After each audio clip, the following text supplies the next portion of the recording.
بسم الله الرحمن الرحيم. ازيكم عاملين ايه؟ وحشتوني كتير قوي، بحبكم في الله. طبعا هنعمل النهارده مع بعض بسبوسه مطلوبه مني اوردر بطريقه حلوه ان شاء الله هتعجبكم وهتنور رضاكم. طريقتها حلوه قوي وسهله وبسيطه. مطلوبه مني صينيه كبيره تكون رقيقه، ما تكونش سميكه. معايا على النار كوبايتين سكر، عليهم نص كوبايه ميه. هسيبهم يتكرملوا بالشكل اللي انتوا شايفينه دوت. هسمخهم للون اللي انا عايزاه او اللون اللي انت تحبيه وتفضليه. هضيف عليهم 4 معالق سمنه كبار ومعلقتين زبده، وهنزل عليهم ب بكوبايه قشطه كبيره زي ما انتوا شايفين كده، وهقلب حلو قوي.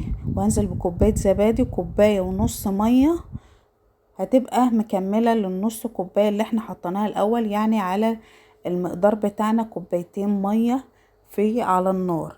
في الخلطة اللي احنا بنعملها على النار كوبايتين مية، نص مع كرملة السكر عشان تبقوا واخدين بالكم عارفين المقادير كويس قوي. نص مع كوباية السكر وهي بتتكرمل.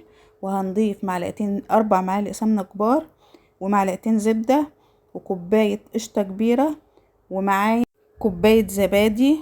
وهننزل بكوباية ونص مية، يبقى مقدارنا كوبايتين 2 مية عشان نبقى واخدين بالنا في المقادير. معايا 5 كوبايات دقيق سميد زي ما انتوا شايفين كده، عليهم ظرف بيكنج باودر، رشة ملح، فانيليا زي ما تحبي عشان الريحة بتاعتها. ده المقدار بتاعي. انا عاملة دقيق سميد بس، ممكن تحوشي كوباية وتحطي جوزة الهند المبشورة بتاعتك زي ما تفضلي وزي ما تحبي. دي طريقة البسبوسة بتاعتي، طريقة حلوة جدا. كل اللي بيدوقوها بتعجبهم وبيطلبوها مني بألف هنا. اهم حاجة في المرحلة ديت ان انتي ما تقلبيش حلو قوي، ان انتي يعني ايه يدوبك تلفيها بالمكونات بتاعتها علشان فيها سوائل هتفعلي مادة الجلوتين بتاعتها، وهتتقلب معاكي عجينة، مش هتتقلب معاكي بسبوسة مرملة. زي ما انتوا شايفين كده بالراحة خالص. هخلط الدقيق بتاعي ما يبقاش فيه اي دقيق، اي مواد الجافة زي ما انتوا شايفين. ومعايا صينية كبيرة زي ما انتوا شايفين كده مدهونة سمنة حلو. الحلويات الشرقية يعني سمنة يعني سكر يعني حاجات حلوة تديكي طعم وتديكي نكهة في الاخر حلوة.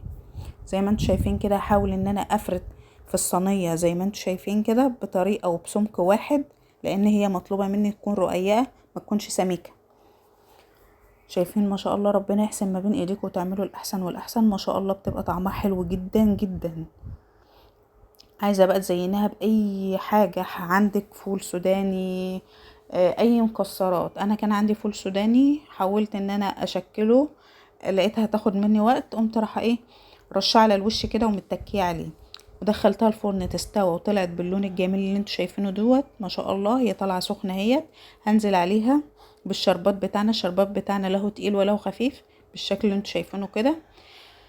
هنزل واسقيها حلوة قوي. شايفين ما شاء الله بتشرب الشربات بتاعها، ده سر نجاحها. عشان تعرفوا ان البسبوسة بتاعتكم ناجحة، ان هي بتشرب الشربات بتاعها كله. ده سر نجاح البسبوسة معاكي. شايفين ما شاء الله.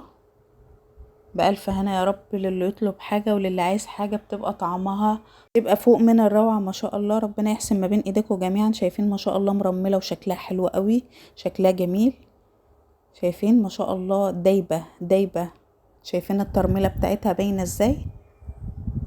شايفين ما شاء الله جميلة ازاي؟ شايفين تحفة والله العظيم تحفة. بألف هنا يا رب. انا طلعت قطعة من الصينية عشان اوريكم، لان انا هغلفها في علبة وهوديها لهم. بألف هنا، ربنا يحسن ما بين ايديكم جميعا، واشوفكم في فيديو جديد ان شاء الله على خير. ما تنسوش تعملوا لي لايك، والسلام عليكم ورحمة الله وبركاته.